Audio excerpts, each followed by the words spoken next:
Olá, você que nos acompanha aqui pelo Notícias Agrícolas. Eu sou Letícia Guimarães e a gente começa agora mais um boletim e vamos falar sobre o mercado de frango. Aqui no mercado interno, há semanas a gente vê os preços patinando, com poucas variações ou até estabilidade aí durante várias semanas consecutivas. E quem vai trazer o panorama do que está acontecendo com esse setor é o Fernando Henrique Iglesias, que é analista da Safras e Mercado. Seja muito bem-vindo, Fernando. Bom dia a todos. É um prazer estar aqui falando sobre avicultura, um tema tão importante, né, de um setor que agora apresenta um pouquinho de dificuldade nesse final de ano. Vamos lá, Fernando. Outro dia eu estava aqui na bancada conversando com o pessoal de uma certificadora halal, comemorando, né, o aumento das exportações para o Catar, mas agora, então, a gente vai falar um pouquinho sobre a situação que está um pouco mais difícil aqui no mercado interno brasileiro. Os preços parecem que estão com uma dificuldade de evoluir. O que está acontecendo por aqui? Bom, basicamente o que nós temos acompanhado aqui no mercado no mercado de frango nesse último trimestre é um clássico quadro de excesso de oferta. É notável isso. Está sobrando carne de frango no mercado brasileiro. Nós tivemos um alojamento de pintos de corte lá em agosto de quase 600 milhões de pintinhos. E isso vai na curva de produção, chega ao mercado agora entre os meses de novembro e dezembro. E isso está gerando excesso de oferta, tem uma dificuldade de colocação de determinados cortes, exemplo do peito de frango no mercado brasileiro. E isso tem gerado desequilíbrio, tem feito com que os preços aí do vivo, por exemplo, estejam acomodados há várias semanas e com custos muito altos. Nesse quesito, então, as margens estão ficando cada vez mais apertadas e até mesmo negativas em alguns estados. Então, já, vamos dizer assim, que a luz amarela acendeu aí para a avicultura brasileira. O setor trabalhava até com margens positivas em grande parte do ano, mas a partir aí desse último trimestre, a situação desandou e agora as margens já estão bem deterioradas em função do custo alto e desse preço que não reage. E, Fernando, já se vê alguma movimentação, uma vez que a gente tem esse cenário, né, desses preços que não andam, né, que ficam aí parados ou com poucas variações, já se tem algum sinal de um controle maior, então, na oferta, de repente, um enxugamento no alojamento de pintinhos? Tem alguma sinalização do mercado a respeito disso? Bom, o alojamento de setembro já foi um pouquinho menor, já foi reduzido, já se adequa um pouquinho a essa nova realidade do mercado. A grande vantagem que nós temos em relação à avicultura, quando nós comparamos com suinocultura e principalmente com a bovinocultura, é um ciclo bem mais curto. Então, o setor ele consegue se adequar a esses desafios que o mercado apresenta, seja demanda, seja custo alto, ele consegue se adaptar mais rapidamente, consegue ajustar esse alojamento e dessa forma ele consegue evoluir aí nas questões envolvendo a produção, se adequando a essa realidade que o mercado exige. E, Fernando, as exportações também que ajudam, né, a dar um escoamento para o produto, a gente vinha, né, com um ritmo muito acelerado para as exportações de carne de frango, mas parece que no último mês e agora em novembro começou a dar uma esfriada esses volumes embarcados. O que está acontecendo também com o mercado externo, né? E a gente vê que a influenza aviária persiste lá no hemisfério norte, vai entrar o inverno novamente por lá, que é o momento em que essa doença realmente, os casos tendem a aumentar, né? Se já houve uma continuidade no tempo do calor, agora vai entrar o inverno novamente lá, esses casos tendem a aumentar. Mas o que está acontecendo que as exportações nossas também parece que estão dando uma afrouxada? Bom, nós tivemos uma janela de oportunidade muito boa aqui para o Brasil. Só para contextualizar, quando a gente fala de exportação de carne de frango, nós temos dois exportadores muito tradicionais, que é Brasil e Estados Unidos, tem uma dominância muito grande sobre esse mercado, e tem aqueles exportadores não tradicionais, que vem crescendo em volume exportado nos últimos 10 anos. Tailândia, Turquia e a Ucrânia. A Ucrânia, todo mundo está acompanhando o que está acontecendo por lá, todo mundo sabe o contexto geopolítico que envolve a Ucrânia nesse momento, e por um longo período, ela acabou ficando alijada do mercado internacional, não conseguia vender carne de frango, não conseguia exportar seus produtos, seja pelos portos do sul, seja via transporte rodoviário. Nesse momento, a Ucrânia voltou a fazer exportação via transporte rodoviário. Para se ter uma ideia, uma carga de carne de frango da Ucrânia via transporte rodoviário demora apenas 48 horas de viagem para chegar até os Países Baixos. é a Holanda. Então, então tem uma competitividade muito grande. Havia produto ali que estava em excesso no mercado ucraniano, em função de tudo que aconteceu, né, em função dessa exportação que travou. E agora a Ucrânia volta ao mercado e esfria, remove um pouco de oportunidades ao mercado brasileiro. Lógico, não tem nenhuma que não dá para garantir que a Ucrânia vai se manter no mercado por um período mais longo, considerando aí que nós temos um conflito em andamento, não sabemos quando esse conflito vai terminar, quais os desdobramentos que vai ter no próximo ano, por exemplo. Então tudo isso tem que ficar no radar, que são fatores importantes a serem considerados aí no nosso fluxo exportador no curto prazo. Mas ainda que as exportações tenham dado essa arrefecida, né, nesse último mês de outubro e agora nesse começo de novembro, isso não prejudica o desempenho que a gente teve ao longo do ano e nem as perspectivas para o fechamento com bons volumes, certo, Fernando? Exatamente. Nós temos aí um Brasil caminhando para um recorde em termos de volume, em termos de arrecadação. Então, um desempenho muito saudável das exportações quando se soma a totalidade de 2022, o desempenho é espetacular, realmente.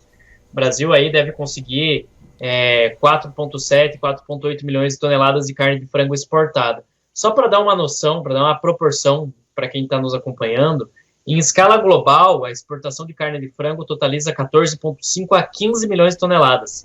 Então, basicamente, 1/3 da exportação mundial vem do Brasil.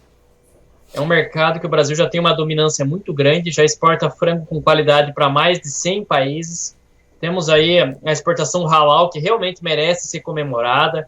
É um diferencial enorme que o Brasil tem na comparação com outros concorrentes, exemplo dos Estados Unidos, exemplo da própria Tailândia, etc. O Brasil consegue colocar uma boa quantidade de frango halal no Oriente Médio, né? Então, são volumes importantes, é um mercado de mais de 1,5 bilhão de pessoas, né? Então, é um mercado consumidor muito relevante, faz uma diferença enorme quando nós falamos de exportação de carne de frango aqui no Brasil. Então, os números estão aí para ser comemorados, mas, lógico, tem que ficar atento a esses desdobramentos que o mercado apresenta, os desafios que o mercado propõe, para entender o que vem pela frente, qual vai ser a dinâmica nos próximos anos. O que é seguro a gente afirmar que o Brasil vai seguir líder global de exportação de carne de frango aí com tranquilidade pelos próximos 10 anos, aí não vai ter ninguém ameaçando essa posição brasileira. E, Fernando, seguindo no tema de exportações, né, já que o Brasil e Estados Unidos lideram, então, as exportações de carne de frango, os Estados Unidos também vem passando por um recorde, né, de mortandade de aves em função da influenza aviária. A gente vai, né, como eu disse, a gente vai ter aí no hemisfério norte a entrada do inverno novamente, né, já está começando por aí. E aí eu queria saber o seguinte, né, com essa tendência de aumento, não só nos Estados Unidos, mas países da Europa também, da tendência, né, de incremento nos casos de influenza aviária, o Brasil tende a ter melhores oportunidades novamente no começo do ano? O que se vê aí no horizonte em relação a isso? Bom, a influenza aviária é um problema gravíssimo a ser considerado, né? Quero colocar outras questões também. Temos dificuldades em relação ao abastecimento de gás ali na Europa, podem acabar gerando uma maior mortalidade de aves. A Alemanha hoje é menos dependente do gás da Rússia, mas mesmo assim, estamos falando do continente, né? Pode gerar um problema. Aves são animais extremamente sensíveis à variação de temperatura e com uma potencial crise de abastecimento de gás, pode haver um descontrole dessas temperaturas e um aumento da mortalidade de aves. A influenza aviária também continua no radar, são muitos casos disseminados na Europa, na América do Norte, e agora ela também está batendo aqui a porta, né? Tá chegando, temos casos no Peru, no Equador, na Colômbia, e isso tem que ligar o alerta aqui no mercado brasileiro também. A grande vantagem que nós temos é que, querendo ou não, como o Brasil é basicamente 1/3 da exportação global de carne de frango, é muito difícil encontrar substitutos para a carne de frango brasileira no mercado. Então, não vou comprar carne de frango do Brasil. Não tem muitas outras alternativas no mercado para substituir o Brasil no fornecimento dessa proteína. Eu queria chegar nesse ponto com você, Fernando. Quando houve, né, a divulgação dos 2 casos, né, que foram detectados na Colômbia, que foi lá no finalzinho de outubro. A gente conversou com um especialista também aqui no Notícias Agrícolas para saber a questão de como que isso poderia impactar o mercado brasileiro, mas agora a gente já vê, né, foi a Colômbia, depois o México, ali pertinho da fronteira com os Estados Unidos, aí a gente teve casos detectados em pelicanos, no Peru, numa praia, e agora a gente tem também, mais recentemente, um surto no Equador.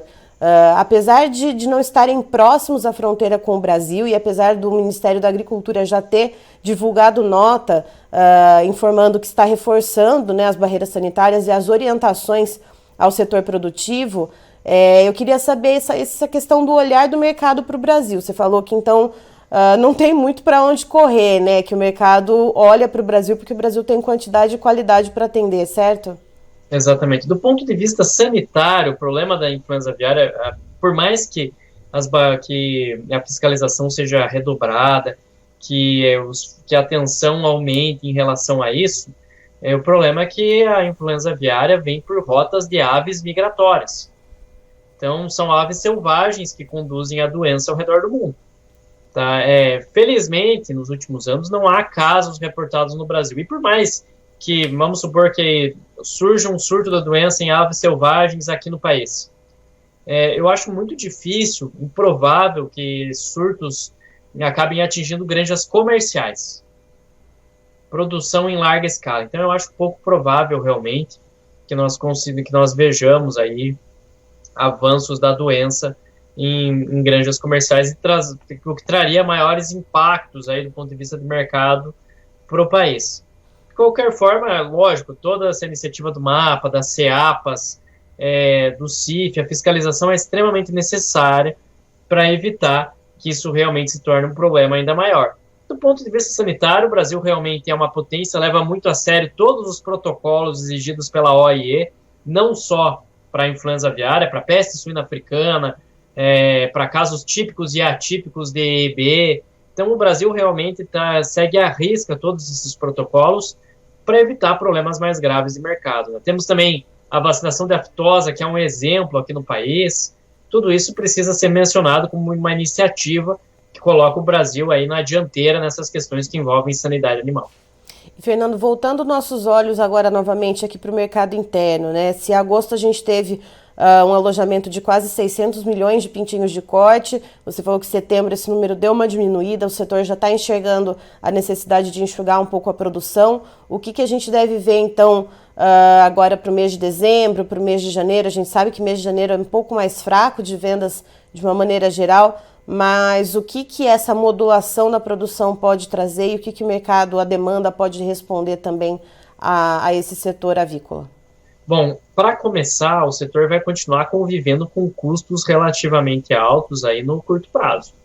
Tá? Por exemplo, aqui na região sul, Rio Grande do Sul e Santa Catarina, a saca de milho, ela está chegando ali nesses estados, quando é de fora de estado, a mais ou menos R$100 a saca. Então, o milho continua muito caro, muito dispendioso, vai exercendo pressão sobre as margens da suinocultura e da apicultura brasileira, e isso tende a permanecer no horizonte próximo, não deve apresentar grandes mudanças com relação a isso. O milho vai seguir aí como uma base da nutrição animal da suinocultura e da apicultura, vai seguir muito cara, gerando muita pressão sobre os custos. Em relação à demanda, o mês de dezembro vai ser positivo, vai ser um mês saudável. Temos aí uma Copa do Mundo que está acontecendo justamente no último bimestre. Valores do Auxílio Brasil, que desde o início do semestre foram ampliados, estão a R$600. E isso vai estimulando o consumo de produtos básicos. Temos que falar também do 13º salário, criação dos postos temporários de emprego, tudo isso motiva a demanda. E com as últimas semanas mais difíceis para a avicultura, com a queda de determinados cortes, o frango está mais competitivo em relação à carne bovina e à carne suína. Então isso pode ser um momento interessante para a recuperação de preços ao longo da cadeia. Já tivemos um sinal de recuperação de preços ontem. O preço em Minas Gerais acabou subindo 5 centavos do frango vivo. Já é um indício positivo em relação a preço. Então, já temos um horizonte aí de recuperação. Mesmo assim, o sinal de alerta continua aceso, margens muito apertadas, muito espremidas nesse momento, em função disso que nós estamos acompanhando. Certo. Fernando, muito obrigada pela sua participação aqui com a gente. Você e todo o pessoal das safras são muito bem-vindos aqui conosco no Notícias Agrícolas. Eu que agradeço, é sempre um prazer participar, né? E conto estou disposto a participar em mais ocasiões. Até a próxima. Até. Tá, então estivemos com o Fernando Henrique Iglesias, que é analista de mercado da Safras e Mercado, nos trazendo então um panorama a respeito do mercado de frango aqui do Brasil. A respeito do mercado interno, a gente tem uma oferta que excede a demanda. A demanda, segundo o Fernando, ela segue saudável dentro dos padrões, inclusive agora no final do ano, que a gente tem Copa do Mundo, então mais motivos para reunir, para ter um consumo mais elevado da proteína. A competitividade da carne de frango também ela está maior do que da carne suína e da carne bovina. Tem também a questão dos empregos temporários de fim de ano, 13º salário, massa salarial que entra agora no começo de dezembro, e também a questão do Auxílio Brasil que segue sendo pago. Então a gente tem aí uma demanda dentro do padrão, uma demanda saudável, mas uma oferta excedente, segundo o Fernando, porque em agosto foram alojados cerca de 600 milhões de pintinhos de corte pelo Brasil afora. Então esses frangos eles estão vindo para o mercado por agora, né? E isso tem feito os preços aqui no mercado interno patinarem, né? Não andam muito, tem poucas alterações ou ficam na estabilidade. E em relação ao mercado externo, a gente viu uma desaceleração nas exportações. Segundo o Fernando, a gente vê a Ucrânia voltando ao mercado externo, voltando a exportar, e apesar de ainda estar nesse processo de guerra com a Rússia, a Ucrânia está conseguindo exportar via transporte rodoviário, ou seja, para chegar em países ali da Europa por transporte rodoviário é muito rápido. A Ucrânia ela tem alguns estoques de carne de frango devido à questão de ter ficado ali parada por um tempo sem conseguir exportar, então está conseguindo voltar para esse mercado aos poucos. Mas a gente tem que olhar para outros fatores também. A guerra ainda não acabou, a gente tem o inverno retomando no hemisfério norte, ou seja, tendência de aumento nos casos de influenza aviária. E, por outro lado, né, apesar disso poder representar mais oportunidades para o Brasil voltar a exportar bons volumes, a gente deve fechar, inclusive, o ano com volume recorde em torno de 4,7 a 4,8 milhões de toneladas embarcadas. Mas a gente tem também a influenza aviária chegando aqui na América do Sul, com casos no Peru, no Equador, na Colômbia, e na América Central a gente fala no México, então na divisa ali com os Estados Unidos. Então também se olha com preocupação para esse lado. Porém, segundo o Fernando, o Brasil representa cerca de 1/3, né, do mercado exportador de carne de frango, ou seja, os países que importam a nossa proteína não tem muito para onde correr, e o Brasil tem protocolos sanitários, segundo ele, que devem dificultar, portanto, que esse vírus atinja granjas comerciais. Eu encerro por aqui, daqui a pouco tem mais informações para você aqui no Notícias Agrícolas, não sai daí. Se inscreva em nossas mídias sociais. No Facebook, Notícias Agrícolas. No Instagram, @Notícias Agrícolas. E em nosso Twitter, @Norteagri. E para não perder nenhum vídeo, não se esqueça de nos acompanhar no YouTube e na Twitch, Notícias Agrícolas Oficial.